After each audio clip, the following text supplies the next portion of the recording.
Hello guys, welcome है आप सभी का एक बार फिर से इस चैनल पर। तो जैसे कि आपको पता है ना, सीबीएसई जो हमारी है उसने क्या करा है, उसने ना इस बार एग्ज़ाम पैटर्न थोड़ा सा चेंज करा है। पैटर्न में चेंज क्या लाया है ना, उसने एमसीक्यू जो हमारे होते हैं ना क्वेश्चंस, उनको बढ़ा दिया है। ठीक है, उसने 1 मार्क्स में एमसीक्यू वाले क्वेश्चन इंक्रीज़ कर दिए हैं। अब क्या था, जब 1 मार्क्स में थ्योरी वाले क्वेश्चन आते थे, बच्चे क्या करते थे, उसमें राम कहानी लिख के आ जाते थे या कुछ भी लिख के आ जाएंगे, कहानी कोई से भी, ठीक है, अपनी इच्छा अनुसार, और उनको उस कहानी के एक आधा नंबर मिल जाता था। बट अब क्या हो गया, एमसीक्यू आ गए हैं। और एमसीक्यू में हमें पता है क्या होता है, 4 ऑप्शन होते हैं, चारों सेम लगते हैं और हम तुक्का मार के किसी में भी टिक लगा के आ जाते हैं। ठीक है, या फिर वो रबड़ लेते हैं, उसमें 1 2 3 4 लिखते हैं, जैसे हमारा लूडो होता है ना, लूडो खेलने लग जाते हैं वहाँ पे। तो जो ऑप्शन आया उसमें टिक मार दिया। अगर किस्मत साथ रही, वो ऑप्शन ठीक हो गया, तो हमारा 1 नंबर बढ़ जाएगा। लेकिन अगर किस्मत ने साथ नहीं दिया और वो हमारा ऑप्शन गलत हो गया, तो हमारा 1 नंबर कट जाएगा। तो अब हमारा राम कहानी वाला सीन खत्म हो चुका है। तो अब उस चीज़ से बचा कैसे जाए, उसके लिए ना हम क्वेश्चन सीरीज लेके आए हैं। ठीक है, 1 मार्क्स क्वेश्चन हर चैप्टर का। अभी हम स्टार्ट करने वाले हैं आज chapter 1 chemical reaction and equation, science का, क्लास 10th से। आज हम डिस्कस करेंगे इसके कुछ 1 मार्क के इंपॉर्टेंट क्वेश्चन जो हमारे एग्जाम के पॉइंट ऑफ व्यू से काफ़ी ज़रूरी है। अब जो यहाँ पे मैं आपको क्वेश्चंस कराने वाला हूँ, ये सिर्फ आपके 1 मार्क्स में नहीं आएंगे, ये आपके 2 3 4 5 किसी में भी आ सकते हैं। सेलेक्टेड क्वेश्चंस है, मज़ा आया करने में। स्टार्ट करते हैं, ठीक है जी। तो सबसे पहले अपने पहले क्वेश्चन की तरफ चलते हैं। पहला क्वेश्चन आपके सामने स्क्रीन पर आ गया। तो पहला क्वेश्चन आपके सामने यहाँ पे स्क्रीन पे हमारा आ चुका है जी। मार्कर चल रहा है, हाँ चल रहा है। तो थोड़ा केबीसी खेलते हैं और अपना काम स्टार्ट करते हैं। तो सबसे पहला क्वेश्चन हमें क्या बोल रहा है, अब balance chemical equation is in accordance with, कह रहा है कि जो हमारी केमिकल इक्वेशन बैलेंस होती है वो किसके अकॉर्डिंग हम बैलेंस करते हैं। ठीक है, क्या हम उसको ऐसी मनगढ़ंत कुछ भी ABCD A to Z 1 2 3 कुछ भी लिख के हमने उसको बैलेंस कर दिया, क्या ऐसा होता है? नहीं होता। उसके पीछे एक प्रॉपर लॉ लगता है, उस लॉ के अकॉर्डिंग ही हम किसी इक्वेशन को बैलेंस करते हैं। आप पूछ रहे हैं वो लॉ कौन सा होता है, दिमाग में क्लिक तो आपके आंसर कर गया होगा। ऑप्शन आपके सामने ABCD है। चलो मैं टाइमर लगाता हूँ, ठीक है, मैंने टाइमर स्टार्ट कर दिया। 10 सेकंड दे रहा हूँ, 10 सेकंड में से बहुत ज़्यादा है, 2 सेकंड, चलो 5 सेकंड दे दिए। इसका आंसर बताओ, कमेंट में करना, ठीक है, जल्दी जल्दी फटाफट। चलो जी, अब देखो, सबसे पहले दे रखा है एवोगाड्रो लॉ। एवोगाड्रो लॉ क्या होता है, किसी को पता है? 9th क्लास में हमने पढ़ा था। अगर किसी को याद है तो अच्छी बात है, वरना आपने देखा होगा एवोगाड्रो की हमारी एक वैल्यू होती है 6.200 × 10⁻⁻23। ठीक है, फिर देखा है लॉ ऑफ मल्टीपल प्रोपोर्शन। क्या हमारा लॉ ऑफ मल्टीपल प्रोपोर्शन लगेगा उसमें? पता नहीं। फिर देखा है law of conservation of mass. क्या हमारा law of conservation of mass लगेगा? पता नहीं। फिर देखा है लॉ ऑफ गैसियस वॉल्यूम। क्या हमारा याला लॉ लगेगा? नहीं, हमें नहीं पता कौन सा लॉ लगेगा। लेकिन जब हमने एक बैलेंसिंग सीखी थी, हमने फर्स्ट चैप्टर में, हमने बैलेंसिंग में क्या देखा था, जो हमारा रिएक्टेंट साइड होता है, यहाँ का जो मास हमारा होता है, वो मास हमारा इक्वल होना चाहिए, वो मास हमारा इक्वल होना चाहिए किसके? प्रोडक्ट साइड के मास के। अब ये देखो, यहाँ पर हम किसको इक्वल कर रहे हैं? मास को। तो इन चारों ऑप्शंस में से देखो, मास क्या इसमें दे रखा है? क्या इसमें मास दे रखा है? नहीं, ये तो एवोगाड्रो नंबर है जिसकी वैल्यू कुछ और होती है। लॉ ऑफ मल्टीपल प्रोपोर्शन, यहाँ पे भी मास का जिक्र नहीं किया गया। Law of gaseous volume, gas की तो हम बात ही नहीं कर रहे केमिकल इक्वेशन में। तो बचा क्या हमारे पास? सी ऑप्शन हमारा करेक्ट है, law of conservation of mass. Law of conservation of mass क्या कहता है कि मास को ना ही हम क्रिएट कर सकते हैं, ना ही हम उसको डिस्ट्रॉय कर सकते हैं। मास की हम सिर्फ फॉर्म चेंज कर सकते हैं। क्लियर है? तो बैलेंसिंग जो हमारी होती है वो हमारी अकॉर्डेंस होती है law of conservation of mass. क्यों? क्योंकि ना ही मास को हम क्रिएट कर सकते हैं, ना ही उसको डिस्ट्रॉय कर सकते हैं। एग्जाम्पल के लिए समझते हैं, मैं यहाँ पे कहता हूँ, हम शॉपकीपर के पास गया, मैंने 1 किलो आलू ले लिए, मैंने वेट इस तरफ 1 किलो आलू रख दिया, ये मेरा तराजू है, ये बीच में उसका वो है जो बताएगा कि मेरा मास इक्वल है या नहीं है, और इस साइड मुझे रखना है वेट। अब बताओ कि मैंने अगर इस तरफ 1 kg आलू रखे हैं, तो मैं यहाँ पे क्या 2 kg का वेट रखूंगा? नहीं, मैं यहाँ पे क्या रखूंगा? 1 kg का वेट इक्वल करने के लिए। तो बैलेंसिंग हमारी सेम वही चीज़ है। बैलेंसिंग के ऊपर 2 बार मैंने वीडियो बना रखी है, अगर आपको बैलेंसिंग अभी भी नहीं आती आप जाके उसे देखिए, वहाँ पे मैंने कुछ ऐसी चीज़ें बता रखी, कुछ ऐसे रूल्स और फॉर्मेट बताए हैं जिससे बैलेंसिंग में आप मास्टर कर लोगे। ठीक है, आगे बढ़ते हैं, सेकेंड क्वेश्चन की तरफ चलते हैं। सेकेंड क्वेश्चन क्या कह रहा है ना, a dilute solution of sodium carbonate was added to test tube. ठीक है, क्या सोडियम कार्बोनेट मैंने लिया है, सॉल्यूशन सोडियम कार्बोनेट का, sorry oh wait a minute, ठीक है। तो क्या कह रहा है, मैंने डाइल्यूट सॉल्यूशन लिया है किसका, सोडियम कार्बोनेट का। मैंने क्या करा है, सोडियम कार्बोनेट का डाइल्यूट सॉल्यूशन लिया। सोडियम कार्बोनेट का फॉर्मूला क्या होगा जी हमारा, NaCO3, ठीक है जी। आप क्या कह रहे हैं कि मैंने इसको 2 टेस्ट ट्यूब में ऐड करा है। जो मेरी पहली टेस्ट ट्यूब है उसमें क्या है, मेरा HCl है, और सेकंड टेस्ट ट्यूब में मेरा क्या है जी, NaOH है। HCl is acid, NaOH is a base, इतना हम सबको पता है। ओ यहाँ पे थोड़ी कंफ्यूजन हो गई है, एक्चुअली ये क्वेश्चन ना सेकंड चैप्टर से आया है, एसिड और बेस से गलती से इसमें आ गया है, कोई दिक्कत नहीं, हम इसे भी करेंगे भाई, हमने सेकंड चैप्टर भी तो पढ़ ही रखा है, ठीक है ना, तो क्या दिक्कत है, हम इसे सॉल्व करेंगे, ठीक है जी। तो मेरा टेस्ट ट्यूब ए में एक एसिड है, टेस्ट ट्यूब बी में मेरा एक बेस है जिसका नाम HCl और एक का नाम NaOH है। कह रहे मैंने इन टेस्ट ट्यूब में क्या डाला है, सोडियम कार्बोनेट डाला है। दिमाग क्लिक हो जाना चाहिए यार, जहां पे कार्बोनेट और एसिड की बात आ रही है, सेकंड चैप्टर में रिएक्शन है, what happen when acid react with sodium carbonate और हाइड्रोजन कार्बोनेट, मेटल, ठीक है, मेटल कार्बोनेट और मेटल हाइड्रोजन कार्बोनेट के साथ। तो क्या होता है, सिंपल चीज है, एक सॉल्ट बनता है, CO2 बनती है और H2O बनता है। रिएक्शन लिख के दिखाता हूं मैं आपको। सबसे पहले एसिड के साथ रिएक्शन लिखेंगे हम। देखो क्या है ना, MCQ पे मत देखो अभी, सबसे पहले रिएक्शन लिखना। जहां पे भी ऐसे क्वेश्चन आते हैं ना, वहां MCQ में जो ऑप्शन है वहां पर जाओ ही मत, तुम कंफ्यूज हो जाओगे। तुम्हें पहले रिएक्शन लिखनी होगी। तो रिएक्शन क्या है जी इसकी, मैंने लिया है सोडियम कार्बोनेट जिसका फॉर्मूला है NO3, तो NO3 होता है, और NO3 के साथ मैं क्या डाल रहा हूँ, टेस्ट ट्यूब ए में मेरा एसिड है, एसिड का नाम क्या है जी, HCl। अब एक बात आता होगा तुम्हें, जो NaCl और हमारा NaOH होता है ना यार, ये हमारे 2 सबसे फेमस चीज़ें हैं, किसमें, एसिड और बेस में। हर रिएक्शन में तुम्हें HCl और NaOH दिखेगा ही दिखेगा, तो रट लो भाई इन दोनों को, ठीक है। और इनकी रिएक्शन जितनी है सारी रट लो, रट नहीं सकते समझ लो। समझानी कैसे है वो मैंने भी बता रखा है अपनी वीडियोस में कि हम कैसे समझ सकते हैं, ठीक है। तो अब इनमें मैंने रिएक्शन कराई, तो क्या होगा मेरा ये सॉरी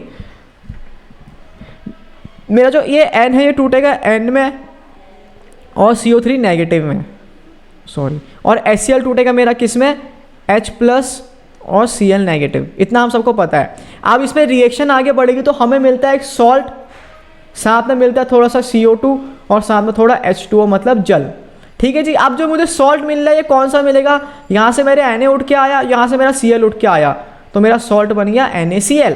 सिंपल एंड सॉर्टेड चीज़ हो गई। रिएक्शन मैंने लिख दिया आपके सामने। फिर यहाँ पे बेस वाली रिएक्शन लिखते हैं, सॉरी स्लाइड भाग गई यार मेरी, चलो कोई नहीं, वापस आ गई, ठीक है। तो अब यहाँ पे NaOH है, NaOH मेरा एक बेस है,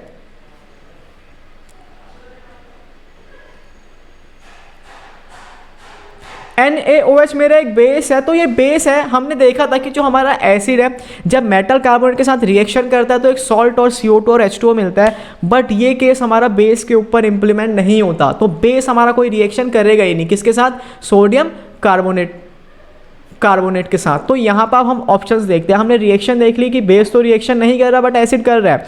तो आप देखो क्या है, अब brown colour gas liberated in a test tube A, क्या CO2 यहाँ पर हमारी गैस जो है, ये गैस का मैंने एरो बना दिया ऊपर को, क्या ये ब्राउन कलर की होती है बच्चों, नहीं होती। टेस्ट ट्यूब में मेरी गैस निकल रही है बट वो ब्राउन कलर की है ही नहीं, क्योंकि CO2 ब्राउन कलर नहीं देता। क्या टेस्ट ट्यूब बी में कोई गैस निकल रही है, यहाँ पे रिएक्शन ही नहीं हो तो गैस तो निकलेगी ही नहीं, तो इसको तो हटाओ, तुम लात मारो इसे। फिर कह रहा है क्या a colourless gas liberated in test tube A, कह रहे कि टेस्ट ट्यूब ए में कोई कलरलेस गैस निकल रही है, गैस तो निकल रही है, क्या ये कलरलेस है, सोचो। फिर कह रहा है टेस्ट ट्यूब ब्लू में जो बी है उसमें कोई गैस निकल रही है, बी में तो कोई गैस निकल ही नहीं रही, तो ये दोनों ऑप्शन तो हमारे हैं नहीं। इन दोनों ऑप्शन को मैं काट देता हूं क्योंकि ये तो मेरे ऑप्शन है नहीं, क्योंकि बी में तो रिएक्शन हो ही नहीं रही है बच्चों। तो आप देखो ब्राउन कलर होता है CO2 का, नहीं होता। बच्चा कौन सा ऑप्शन, थर्ड ऑप्शन। तो मेरा थर्ड ऑप्शन क्या है, करेक्ट है। थर्ड ऑप्शन मेरा क्या है, करेक्ट है। तो मेरा यहाँ पे सी करेक्ट है, ठीक है। इतना समझ आ गया। अब देखो सिंपल चीज़ आपको बताता हूँ, क्या है ना, जो भी हमारे ऐसे क्वेश्चन आते हैं, ऐसे क्वेश्चन हमारे MCQ में भी आ सकते हैं, थ्योरी में भी आ सकते हैं। कहेगा कि रिएक्शन लिखो जब हमारा dilute solution of sodium carbonate reaction करेगा HCl के साथ और NaOH के साथ। ये आपके सामने MCQ में आ गया, आपको ये सीधा क्वेश्चन थ्योरी में पूछेगा, कहेगा रिएक्शन लिखो, ठीक है। एक बात याद रखना, जहाँ पे भी आता है व्हाट हैपेंड, ठीक है, व्हाट हैपन मतलब वो उस चीज़ की रिएक्शन पूछ रहा है।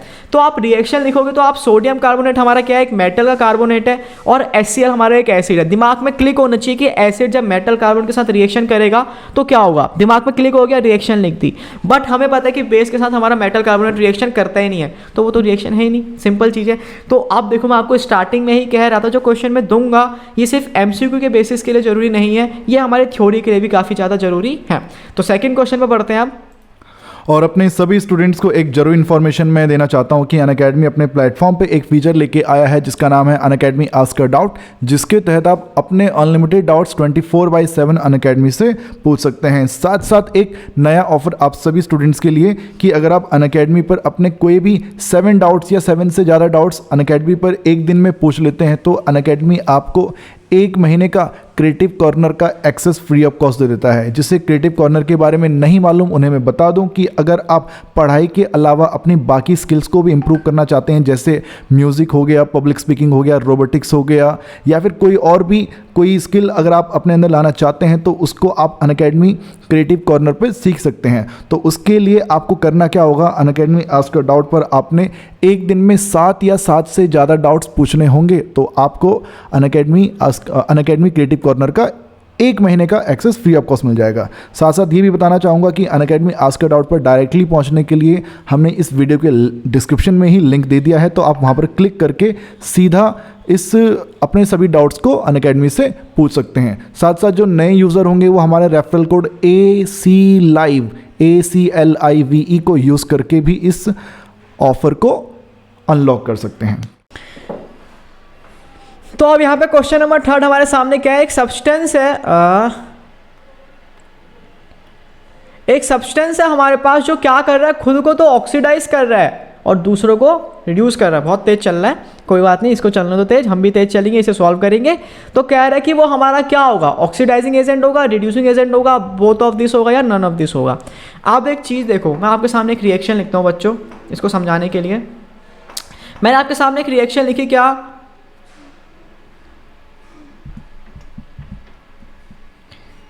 CuO कॉपर ऑक्साइड रिएक्शन कर रहा है H2 के साथ, तो मेरा यहाँ पे क्या बनेगा, कॉपर और H2O बनेगा, यही बनेगा मेरा। ठीक है, अब यहाँ पे देखो होगा क्या, यहाँ पे अगर हम इस H2 को ध्यान से देखें तो इसका क्या हो रहा है, ऑक्सीडेशन या रिडक्शन, ऑक्सीडेशन हो रहा है क्योंकि किसमें ऑक्सीजन ऐड हो रही है, सिंपल चीज। अब इस कॉपर को अगर मैं ध्यान से देखूं तो इस कॉपर का क्या हो रहा है, ऑक्सीडेशन या रिडक्शन, हम बोलेंगे इसका क्या हो रहा है, रिडक्शन हो रहा है। रिडक्शन क्यों, क्योंकि इसमें से ऑक्सीजन रिमूव हो रही है। अब यहां पे समझो चीज क्या है, जिसका ऑक्सीडेशन होता है उसे हम बोलते हैं रिड्यूसिंग एजेंट,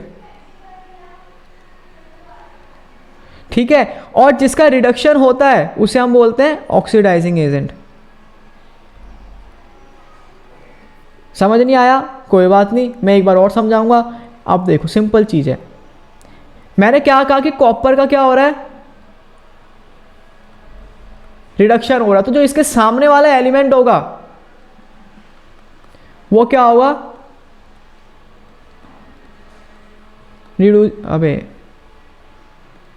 वो क्या होगा, रिड्यूसिंग एजेंट होगा। तो देखो कॉपर का ऑक्सीडेशन होता है, इसके सामने वाला हाइड्रोजन है, तो ये क्या है, रिड्यूसिंग एजेंट है। ठीक है, सेम H2 के लिए, H2 का क्या हो रहा है, ऑक्सीडेशन हो रहा है, तो इसके सामने वाला जो एलिमेंट है मतलब कॉपर ऑक्साइड है, वो हमारा क्या होगा, ऑक्सीडाइजिंग एजेंट होगा। तो आप क्वेश्चन में क्या बोल रहे हैं, जो खुद को तो ऑक्सीडाइज करा रहा है और दूसरे को रिड्यूस करा रहा है, तो वो हमारा कौन होता है, रिड्यूसिंग एजेंट होता है। सिंपल चीज, कैसे समझो क्या, हाइड्रोजन था, खुद का तो ऑक्सीडेशन करा दिया भाई साहब ने, तेज चल गए, बट कॉपर का इसने क्या करा दिया, रिडक्शन करा दिया। ठीक है, तो ऐसा जो सब्सटेंस हमारा होता है उसे हम क्या कहते हैं, रिड्यूसिंग एजेंट कहते हैं। समझ आ गया, सिंपल चीज है। क्या देखो, जो रिडक्शन कराने में हेल्प कर रहा है इट्स रिड्यूसिंग एजेंट, जो ऑक्सीडेशन कराने में हेल्प कर रहा है वो ऑक्सीडाइजिंग एजेंट। देखो अगर हम LIC करते हैं तो LIC कौन कराता है, हमारा कोई एजेंट कराता है ना, तो ऐसे ही अगर हम ऑक्सीडेशन करेंगे तो ऑक्सीडेशन भी कोई एजेंट कराएगा, अगर रिडक्शन करेंगे वो भी हमारा कोई एजेंट कराएगा, तो वो ऑक्सीडाइजिंग और रिड्यूसिंग एजेंट होते हैं। क्लियर हो गया, समझ आ गया। 4th क्वेश्चन की तरफ बढ़ते हैं। आप कह रहे हैं यहाँ पे जिंक है, एक रिएक्शन लिखी है, वो हमारा H2SO4 के साथ रिएक्शन कर रहा है और बना रहा है जिंक सल्फेट और साथ में हाइड्रोजन गैस। कह रहा है कि अब जो ये रिएक्शन है ये मेरी कौन सी रिएक्शन है ये बताओ। Decomposition, single displacement, single displacement मतलब डिस्प्लेसमेंट ही है, ठीक है ना, और कॉम्बिनेशन रिएक्शन और सिंथेसिस रिएक्शन। आप बताओ ये कौन सी रिएक्शन होगी। जल्दी से मैं टाइमर ऑन कर रहा हूँ, मैं टाइमर ऑन कर दिया, 5 सेकंड, 5 सेकंड, चलो 10 सेकंड का। बताओ बच्चा लोग।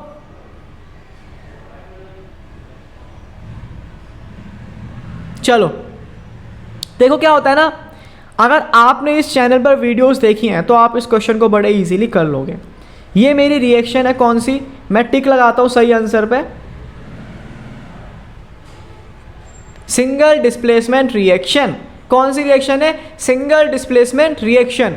अब इस सिंगल डिस्प्लेसमेंट रिएक्शन क्यों है, दिमाग में बात आ रही है, समझना है, समझते हैं। देखो क्या था, जब मैंने इस चैनल पर मैंने एक वीडियो बनाई थी जिससे मैंने डिस्प्लेसमेंट और डबल डिस्प्लेसमेंट में डिफरेंस बताया था।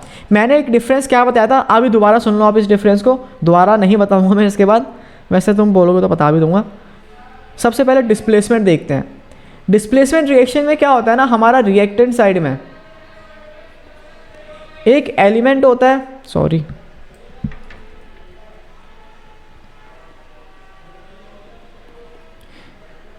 जो हमारा किसी कंपाउंड के साथ रिएक्शन करता है। किसमें, डिस्प्लेसमेंट रिएक्शन। मतलब रिएक्टेंट साइड में एक तो हमें एलिमेंट मिलेगा और दूसरा हमें क्या मिलेगा, कोई कंपाउंड मिलेगा। लेकिन डबल डिस्प्लेसमेंट रिएक्शन अगर आपने कभी देखी हो तो उस रिएक्शन में रिएक्टेंट साइड में क्या होता है ना, एक कंपाउंड होता है और दूसरा क्या होता है, कंपाउंड ही होता है। लेकिन डिस्प्लेसमेंट में क्या है, एक एलिमेंट और एक कंपाउंड है। तो यहां पे एक बार देखो कि क्या दिख रहा है आपको इस रिएक्शन में। चलो Zn देखते हैं। Zn हमारा क्या है, एक कंपाउंड। Zn हमारा क्या है, कंपाउंड है ना, है ना। Zn हमारा एक एलिमेंट है, Zn हमारा एक एलिमेंट है, ठीक है। फिर आती है H2SO4 की बारी। H2SO4 क्या है हमारा वो बताओ, एक एलिमेंट या एक कंपाउंड। सबसे पहले एलिमेंट और कंपाउंड में डिफरेंस पता मुझे, तभी तो बता पाएंगे ना एलिमेंट कौन है कंपाउंड कौन है। तो एलिमेंट हमारे वो चीज़ें होती हैं, वो सब्सटेंस होते हैं जिसका हम फर्दर ब्रेकडाउन नहीं कर सकते। जिंक को तुम किस में तोड़ोगे, Z ऑन N में नहीं, ठीक है। H2SO4 हमारा एक कंपाउंड है, इसको हम तोड़ सकते हैं किसमें, हाइड्रोजन में और सल्फेट में, ठीक है। तो ये मेरा एक कंपाउंड है, सॉरी मैं E क्यों लिख रहा हूँ यहाँ पे, जबकि मेरा एक कंपाउंड है, ठीक है। तो ये मेरा एक एलिमेंट, ये मेरा एक कंपाउंड, कौन से उसके ऊपर इंप्लीमेंट हो रहा है, डिस्प्लेसमेंट रिएक्शन में। तो ये मेरा कौन सी रिएक्शन हो गई, सिंगल डिस्प्लेसमेंट रिएक्शन। ये डिफरेंस याद रखना, पेपर में इसके ऊपर बहुत सारे क्वेश्चन आते हैं, ठीक है, कि बताओ ये डबल डिस्प्लेसमेंट है, सिंगल डिस्प्लेसमेंट है या डिस्प्लेसमेंट है। तो तुम्हें क्या याद रखना है, डिस्प्लेसमेंट रिएक्शन में क्या होता है मेरा,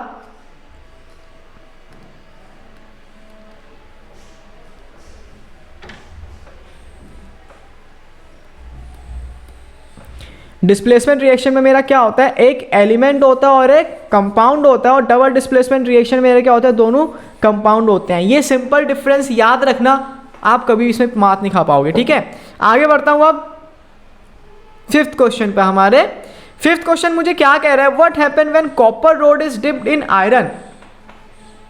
अच्छा क्वेश्चन है काफी, समझ आया। क्या कह रहा है कि मैंने कॉपर रॉड ली है, मेरी पेंसिल बार बार भाग जा रही है, मेरे को समझ नहीं आ रहा है मेरे साथ क्यों हो रहा है बच्चों। तो ठीक है जी, मैंने सेलेक्ट कर ली, फिर से येलो कलर करें, येलो कलर, ठीक है। अब मैंने क्या करा है, कॉपर रॉड ली,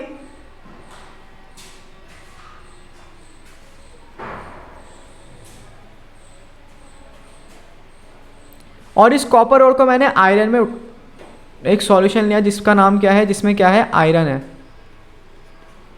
तो मैंने क्या कह रहा है, कॉपर रॉड को आयरन के एक सॉल्यूशन में डुबा दिया है। तो कह रहे हैं क्या अब ये रिएक्शन करेगा, ठीक है। Iron sulphate solution, sorry iron नहीं सल्फेट भी है साथ में, मतलब आयरन का ही सॉल्यूशन है, सिंपल बात।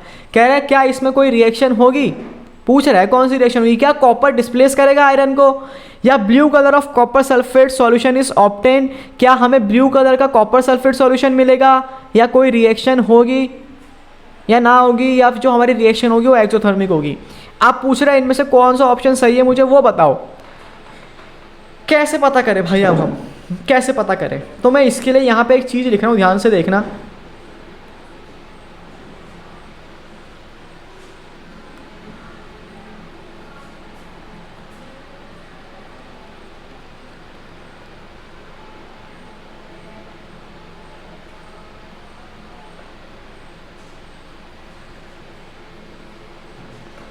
मैंने यहाँ पे क्या लिखा है, कोई बता सकता है?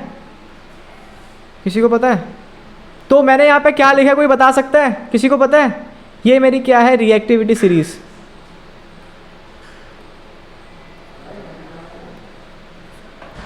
रिएक्टिविटी सीरीज हमने पढ़ी थी चैप्टर नंबर 3 में। मैंने इसको याद कैसे करने का तरीका बताया था। केदारनाथ का माली आलू ज़रा फीके पकाता है, फिर आलू फीके बन गए तो ओ, ठीक है। तो मैंने यहाँ पे लिख दिया है ना कि कैसे याद करना है इसको। लास्ट में ये क्या आता फिर, CHAAP, चाप, ठीक है। तो ये रिएक्टिविटी सीरीज़ है और ये क्वेश्चन मेरा इसी के ऊपर डिपेंड है। अगर किसी को रिएक्टिविटी सीरीज़ याद है ना तो वो इसको बड़ी जल्दी से कर लेगा, और नहीं है तो नहीं कर पाएगा। सिंपल लॉजिक है इसके पीछे का, ठीक है। अब देखो क्वेश्चन में क्या कह रहे हैं कि मैंने कॉपर रॉड को आयरन में डुबाया है, तो क्या कोई रिएक्शन होगी? कॉपर मेरा क्या है, आयरन से, ये ना मेरा आयरन। रुको इसको चेंज करते हैं, ठीक है।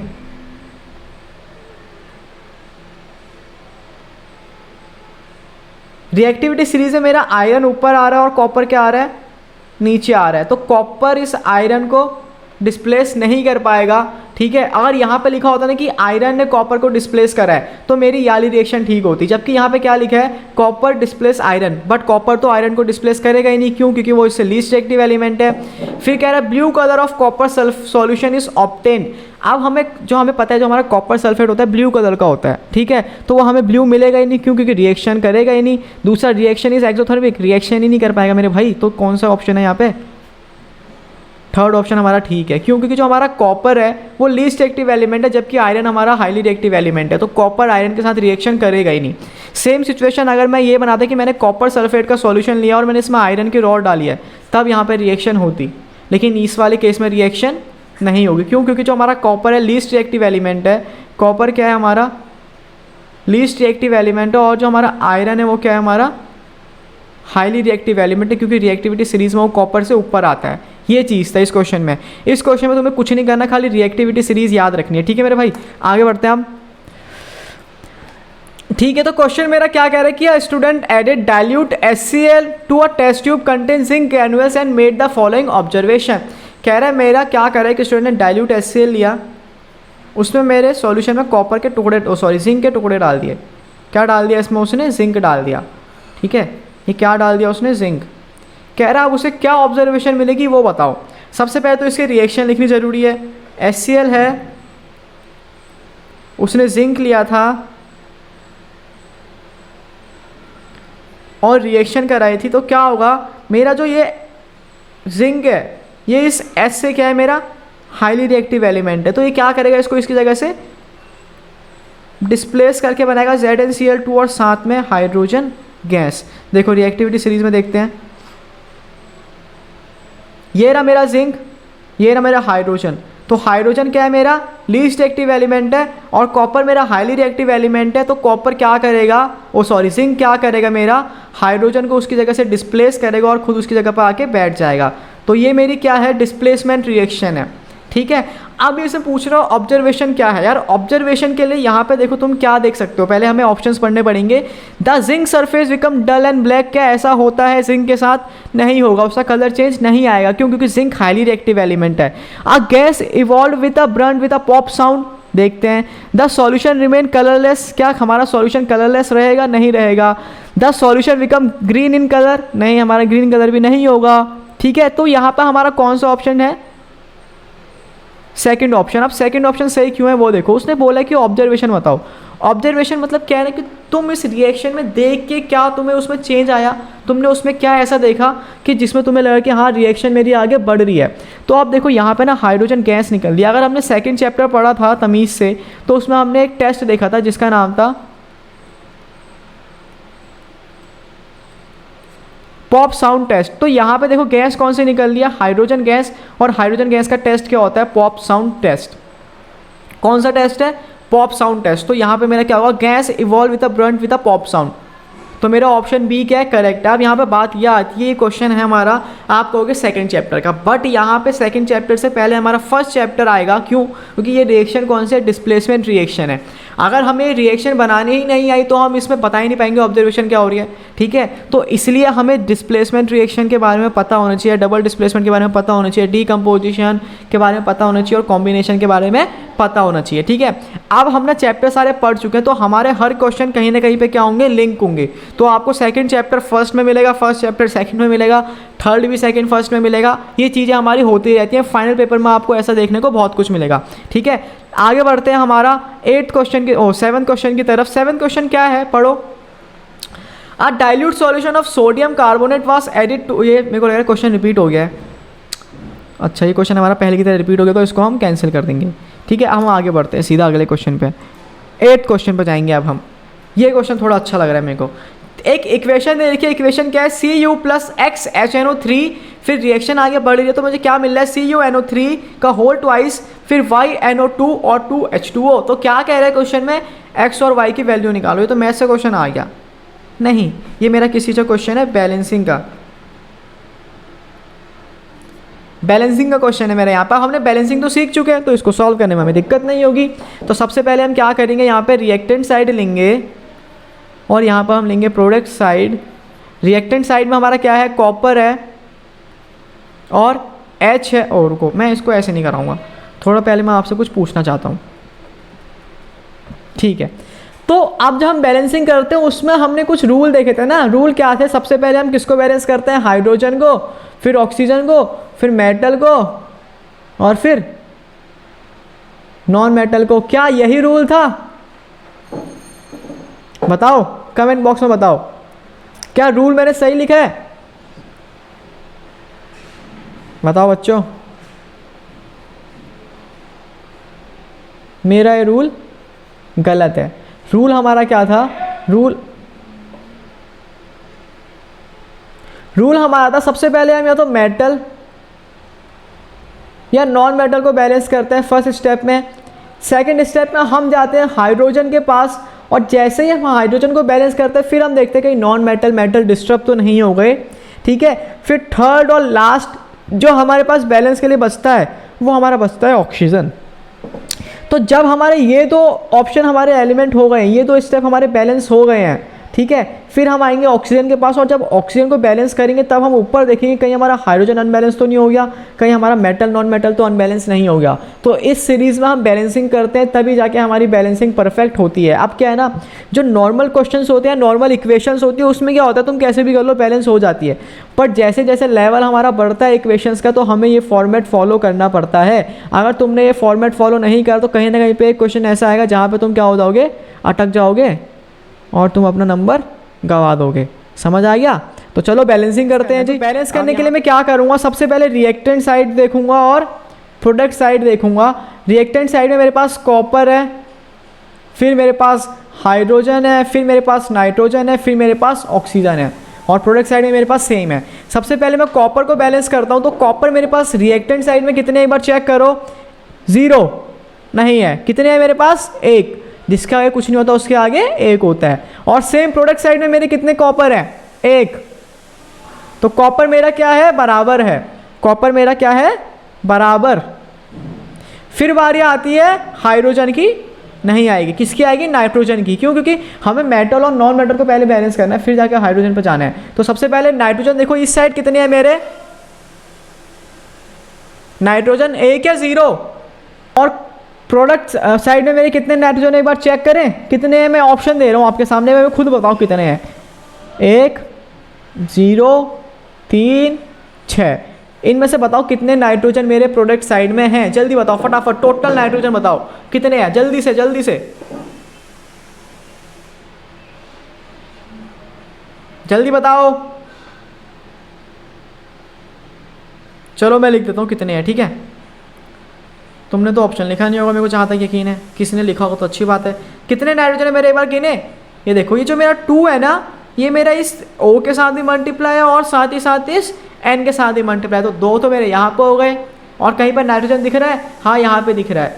यहाँ पे कितने हैं, Y मतलब 1 मानता हूँ मैं इसको। तो ये कितने हो गए मेरे, 3, ठीक है। तो यहाँ पे मेरे कितने नाइट्रोजन है टोटल 3, जबकि यहाँ पे मेरा 1 है। तो मैं क्या करूँगा, प्लस करूँगा, माइनस करूँगा या क्या करूँगा, जल्दी बताओ। क्या मैं यहाँ पे प्लस कर दूंगा कितने 2 तो मेरा बैलेंस हो जाएगा, या माइनस कर दूँ यहाँ पे 2 तो मेरा ये तब भी बैलेंस हो जाएगा। तो मैं क्या करूँ, मैं कुछ भी नहीं करूँगा, क्योंकि प्लस और माइनस तो हम करते ही नहीं है। हम क्या करते हैं, मल्टीप्लाई या डिवाइड। तो मैं क्या करूँगा, मल्टीप्लाई करूँगा n को रिएक्टेंट साइड में कितने से, 3 से, ताकि मेरा ये क्या हो जाए, बैलेंस हो जाए। अब यहाँ भी 3, यहाँ भी 3, तो बराबर। तो मैंने क्या करा, यहाँ पे x की जगह पे 3 लिख दिया, ठीक है। अब मेरी बारी आती है हाइड्रोजन की। हाइड्रोजन को बैलेंस करते हैं। यहाँ पे मेरे हाइड्रोजन कितने हैं, 3, ठीक है, और यहाँ पे कितने हैं, 4। तो अब मैं क्या करूँ, कैसे बैलेंस करूँ, यहाँ पे 3, यहाँ पे 4। तो अब मैं x की वैल्यू क्या पुट कर दूँ, यहाँ पे 4, तो मैं एक काम करता हूँ, मैं यहाँ पे भी 4 रख देता हूँ। मैंने 3 हटा दिया और 4 लिख दिया, ठीक है। अब देखते हैं कहीं हमारा कुछ और तो अनबैलेंस नहीं हो गया। अब हमें कुछ और देखना पड़ेगा। चलो कुछ और से पहले एक बार हम ऑक्सीजन को देखते हैं। ऑक्सीजन यहाँ पे कितने हैं मेरे, 3 ये रहे, 4 ये रहे, 4 3 ज़ा 12, यहाँ पे 12 है। और अब रिएक्टेंट साइड, प्रोडक्ट साइड में टोटल देखो कितने ऑक्सीजन है, 3 2 ज़ा 6 और 2 8, ठीक है, और 2 और यहाँ पे कितने हैं ये 2, तो कितने हो गए 6 8, रुको रुको रुको रुको गड़बड़ हो गई ना, 3 2 ज़ा 6, ठीक है, 6 + 2 8 और 8 + 2 10। तो यहाँ पे मेरे 10 है और यहाँ पे मेरे 12 हैं। तो भाई यहाँ पे मेरी कमी आ रही है, कहाँ पे, प्रोडक्ट साइड में कमी है। तो मुझे उस कमी को दूर करने के लिए इसको 12 बनाना पड़ेगा। अब मैं 12 कैसे बनाऊँ, अगर मैं इस y की जगह पे 2 पुट कर दूँ तो कितना हो जाएगा, 2 2 ज़ा 4। अब गिनो ऑक्सीजन कितनी हो गई, कितनी थी यहाँ पे, 3 2 ज़ा 6, 6 + 4 10, 10 + 2 12। तो मेरी ऑक्सीजन क्या हो गई है, यहाँ पे बैलेंस हो गई है। समझ आ गया, क्लियर हुई चीज़ कि मेरी ऑक्सीजन कैसे बैलेंस हुई। नाइट्रोजन देखो कितनी थी यहाँ पे टोटल 4, यहाँ पे 2 दूनी 4 और 2 मैंने जब यहाँ पे फिल करा तो मेरा नाइट्रोजन भी क्या हो गया है, बैलेंस हो गया। समझ आ गया, ये था मेरा बैलेंसिंग का क्वेश्चन। तो यहाँ पे मेरे पहला एक्स की जगह कितनी आई है, 4 आया है, और वाई की जगह कितना आया है, 2 आया। तो मेरा ऑप्शन कौन सा ठीक है, यहाँ पे थर्ड ऑप्शन ठीक है। समझ आ गई बैलेंसिंग कैसे। देखो यहाँ पे ना बैलेंसिंग आपको मैंने सिंपल एक मतलब फिल इन द ब्लैंक्स की तरह आई है, तो यहाँ पे आपको थोड़ी दिक्कत होगी समझने में, ठीक है। बट इसके ऊपर एक प्रॉपर वीडियो बनी पड़ी है, आप उसको जाके देखिए, आपको पूरी बैलेंसिंग क्लियर हो जाएगी। अब नेक्स्ट क्वेश्चन की तरफ मूव ऑन करते हैं। अच्छा क्वेश्चन है, समझो इसे। क्या कह रहा है कि वाइट सिल्वर क्लोराइड था, उसको जब मैं सनलाइट में रखूँगा तो क्या होगा, वो किस कलर में चेंज होगा। कलर चेंज पूछ रहा है यहाँ पे। क्या सिल्वर क्लोराइड था, सनलाइट में रखा, क्या कलर चेंज देगा। जरा एक बार रिएक्शन लिखिए, इसकी रिएक्शन जरूरी है ना। सिल्वर का फॉर्मूला Ag, क्लोराइड का फॉर्मूला सनलाइट। Ag वाला नहीं, जो मतलब अपने पति को कहते हैं ना घर में Ag सुनो वाला नहीं, सिल्वर वाला Ag। मैंने इसको सनलाइट में रखा, फर्स्ट चैप्टर की रिएक्शन है। तो मेरा क्या होता है, रिएक्शन याद है किसी को कि मेरा Ag क्या होगा, यहाँ पे कॉम्बिनेशन होगा या डीकॉम्बिनेशन होगा। तो मेरा यहाँ पे डीकम्पोजिशन होगा। मेरा किस में टूटेगा, Ag + Cl2, किस में, Ag + Cl2 में। तो यहाँ पे मैंने रिएक्शन लिख दी। इस रिएक्शन में क्या हो रहा है, डीकम्पोजिशन हो रहा है, ठीक है। फोटो डीकम्पोजिशन यहाँ पे हो रहा है, ठीक है। हीट वाला जो डीकम्पोजिशन या फोटो वाला कुछ भी बोल लो, ठीक है। तो अब हमने वहाँ पे क्या देखा था, हमने बुक में क्या पढ़ा था कि जो ये मेरी रिएक्शन होती है एक AgCl वाली, सिल्वर क्लोराइड और सिल्वर ब्रोमाइड वाली, ये मेरी क्या बनाते हैं भाई, ब्लैक एंड वाइट फोटोकॉपी।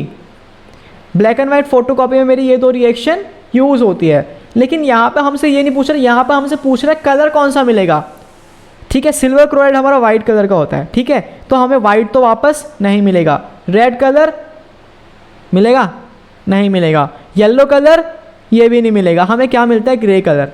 हमारा ऑप्शन क्या है, ग्रे। क्यों, क्योंकि हमारा जो जब सिल्वर क्लोराइड डीकम्पोज होता है ना सनलाइट की प्रेजेंस में, वो हमें ग्रे कलर देता है, ठीक है। कैसा कलर, ग्रे कलर। क्लियर हो गई इतनी बात, ठीक है जी। अब आगे बढ़ते हैं हम नेक्स्ट क्वेश्चन पे। इतना आपको समझ आ गया। देखो यहाँ पे जो क्वेश्चन है ना, ये आपसे MCQ के बेस पे पूछा है। आपसे पूछा है कि हमारा जब पुराना टाइम था, उस टाइम पे हमारा ब्लैक एंड वाइट फोटोकॉपी में कौन सी रिएक्शन यूज़ होती थी, कौन सा एलिमेंट या कौन सा कंपाउंड यूज़ होता था। तो वो क्या है, या तो AgCl या AgBr, दोनों में से कोई सा भी लिख के आ दो, नंबर मिल जाएंगे, ठीक है। अगले क्वेश्चन पर चलते हैं। सेम आ गया वैसे, ठीक है। मतलब ब्लैक एंड वाइट फोटोग्राफी, अरे क्या हो गया,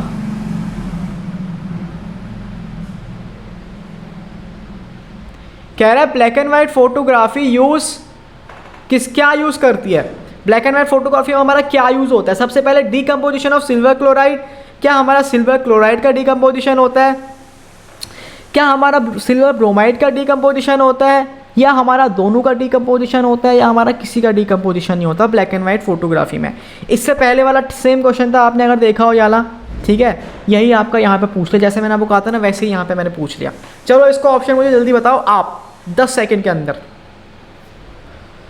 तो बताओ इसका आंसर क्या होगा। देखो आप क्या है ना, इसका आंसर हमारा सिल्वर क्लोराइड, सॉरी, ठीक है, इसका आंसर कुछ बच्चों ने क्या लिखा है बोथ, कुछ ने लिखा है सिल्वर ब्रोमाइड। अब मैं आपको बताता हूँ यहाँ पे हमें आंसर क्या लिखना है। देखो जब हमारे पास ऐसे क्वेश्चन आते हैं ना जिसमें हमारे 2 ऑप्शन ठीक आ रहे होते हैं, ठीक है, देखो क्या है, हमारा सिल्वर ब्रोमाइड वाली जो रिएक्शन है वो हमारी ब्लैक एंड वाइट फोटोग्राफी में यूज़ होती है, लेकिन सिल्वर क्लोराइड वाली भी यूज़ होती है। लेकिन देखो क्या है, जब यहाँ पर हमारे पास ऐसे कोई ऑप्शन आते हैं तो हमें वहाँ पे किसको प्रेफरेंस देनी होती है, जो हमारे पास या तो हमारे NCERT वगैरह में लिखा हुआ है।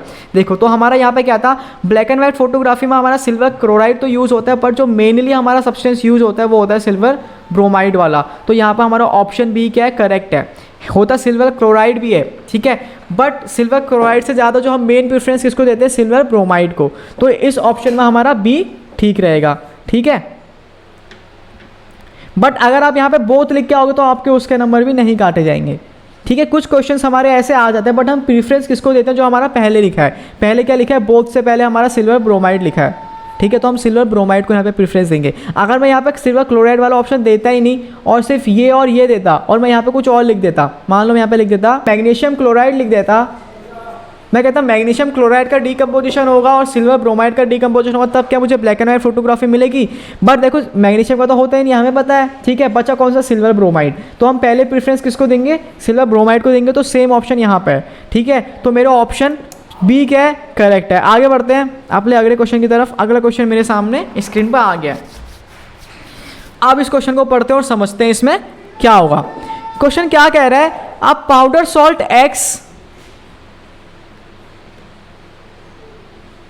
X in dry test tube was heated that evolves brown colour की कोई गैस निकल रही है, नाइट्रोजन डाइऑक्साइड जिसे हम कह रहे हैं, और येलो कलर का हमारा क्या मिल रहा है, लेड ऑक्साइड का बुरादा टाइप का मिल रहा है। क्या कह रहा है कि मैंने कोई X गैस ली है, मैंने कोई X पाउडर लिया, जब मैंने इसका ड्राई हीट टेस्ट करा।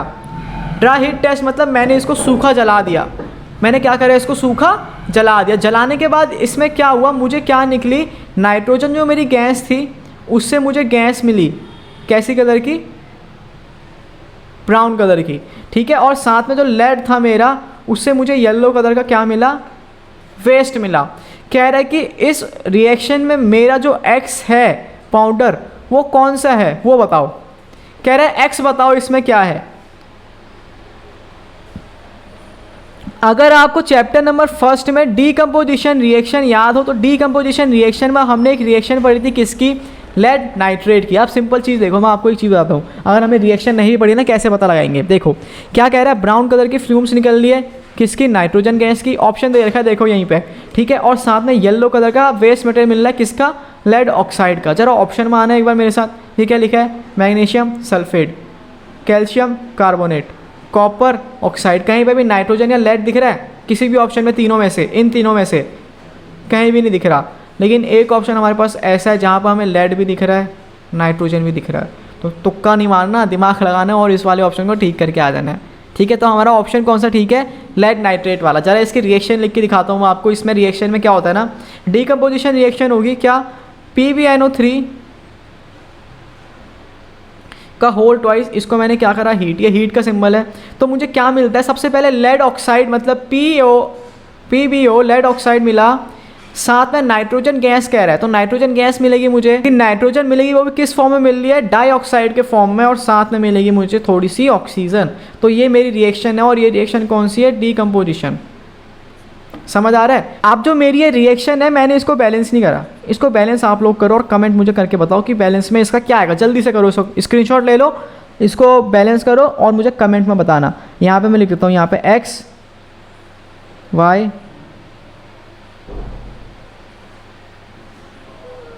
Z और यहाँ पे A, चलो बताओ, एक्स में क्या आएगा, वाई में क्या आएगा, जेड में क्या आएगा, ए में क्या आएगा, जरा बैलेंस करो और मुझे बताना कमेंट में, ठीक है। चलो ये मेरा क्वेश्चन सॉल्व हो गया। देखो सिंपल चीज़ है यार, यहाँ पे दिखा है नाइट्रोजन डाइऑक्साइड, ठीक है, एक मेरे को समझ आई कि मेरे को एक चीज़ मिल रही है नाइट्रोजन डाइऑक्साइड, फिर कह रहा है दूसरा क्या मिल रहा है, लेड ऑक्साइड मिल रहा है। दिमाग में बिठा लो, दो चीज़ें मिल रही है, मतलब प्रोडक्ट में भी कहीं ना कहीं पे मेरा नाइट्रोजन या लेड ऑक्साइड तो होगा ही कन्फर्म है। फिर ऑप्शंस में देखो, ये magnesium sulphate, calcium carbonate, copper oxide, कहीं पे भी तुम्हें लेड और नाइट्रोजन तो मिल ही नहीं रहा। कहीं पर अगर एक बार को होता तो कन्फ्यूजन होती, लेकिन यहाँ तो सीधा सीधा मिल ही नहीं रहा है, एक ही ऑप्शन मिल रहा है, तो ये ऑप्शन हमारा करेक्ट है। अगले क्वेश्चन में चलते हैं, लास्ट और फाइनल क्वेश्चन आज का हमारा। Which of the following reaction is characterised by the yellow colour of product. कह रहा है कि जो भी मैंने यहाँ पे रिएक्शन लिखी है, इसमें से मुझे किस रिएक्शन में येलो कलर का, क्या यार, अरे अरे अरे ये रहा, कह रहा है कि किस रिएक्शन में मुझे येलो कलर का प्रोडक्ट मिलेगा। जस्ट अभी हमने ये वाला क्वेश्चन करा है, जस्ट अभी के अभी, जरा दिमाग लगाओ। दिमाग लगा लिया? ऑप्शन इसका क्या होगा खुद से बताओ एक बार मुझे। याली रिएक्शन देखो, ठीक है, फिर वेट, थोड़ी गड़बड़ हो गई ना, और फिर ये वाला क्वेश्चन देखो, सेम है ना। तो क्या कह रहा है, येलो कलर का मुझे क्या मिल रहा है, प्रोडक्ट मिल रहा है, तो बताओ येलो कलर का प्रोडक्ट कौन सी रिएक्शन में मिलेगा।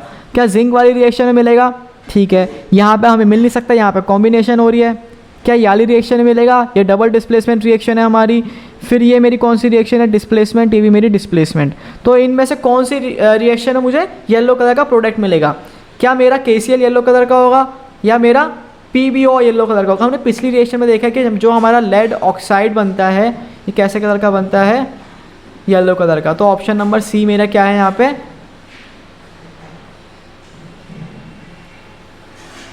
करेक्ट है। ऑप्शन नंबर सी मेरा क्या है, करेक्ट है। एक चीज़ याद रखना बच्चों, ठीक है, जो मेरा PbNO3 का होल ट्वाइस वाली रिएक्शन थी, जो हमने पीछे वाले क्वेश्चन में देखी थी, ये वाले क्वेश्चन में दिख रहा है याली, यहाँ पे मेरा क्या था, PbNO3 लेड नाइट्रेट था। इसमें भी मुझे येलो कलर का प्रोडक्ट मिलता है, इसमें भी मुझे येलो कलर का प्रोडक्ट मिलता है, ठीक है, वो भी मेरा क्या होता है, लेड की ऑक्साइड होती है, ठीक है। और यहाँ पे मेरा क्या है, लेड ऑक्साइड है, ठीक है, PbO4 जो मेरा यहाँ पे रेड ऑक्साइड में ले रहा हूँ ना, लेड ऑक्साइड, ये मेरी रेड कलर का है। किस कलर का है, रेड कलर का। और ये रेड कलर मेरा किस में आ रहा है, येलो कलर में आ रहा है। ये डिफरेंस याद रखना है यहाँ पे, ठीक है। पेपर में क्वेश्चन पूछ लेता है, पेपर में क्वेश्चन पूछेगा, तुमने एक रेड कलर का पाउडर लिया है, जब तुमने उसका ड्राई हीट टेस्ट करा, तुम्हें एक येलो कलर का पाउडर मिल रहा है, ठीक है, और ये रिएक्शन में क्या हो रहा है, डीकम्पोजिशन हो रहा है। तो कहेगा बताओ कि यहाँ पे मेरा येलो कलर का जो पाउडर था और जो रेड कलर का पाउडर है, उनका नाम क्या है। तो रेड कलर का मेरा Pb3O4, ये भी लेड ऑक्साइड है, और PbO ये भी क्या है, लेड ऑक्साइड है, लेकिन ये किस कलर की है, येलो कलर की। समझ आ गया। इसी के साथ हमारे आज के जो क्वेश्चंस थे वो क्या होते हैं, खत्म होते हैं। आप देखो क्या है ना, ये मेरे फर्स्ट कुछ इंपॉर्टेंट क्वेश्चंस थे जो मेरे चैप्टर नंबर 2 से भी लिंक थे। लिंक क्यों थे, क्योंकि वहाँ पर हमने कुछ टेस्ट पढ़े थे सॉरी। और अब हम इसका सेकंड पार्ट लेके आएंगे, जहाँ पर हम इसके 10 से 12 और इंपॉर्टेंट क्वेश्चंस देखेंगे, जो हमारा पूरा चैप्टर कवर कर लेंगे। चैप्टर का हर एक टॉपिक यहाँ पे कवर हो रहा है। बस ये आपको ध्यान रखना ना कि जो आप यहाँ पे क्वेश्चंस पढ़ रहे हो, आपको NCERT उठा के एक बार उस टॉपिक पर रीड करना है, ताकि उसके आगे और उसके पीछे के क्वेश्चन वहाँ पर बनते हैं, वो आपके दिमाग में बैठ जाएँ। समझ आ गया। तो इसी के साथ अपनी आज की वीडियो हम ख़त्म करते हैं और मिलते हैं आपसे नेक्स्ट क्लास में।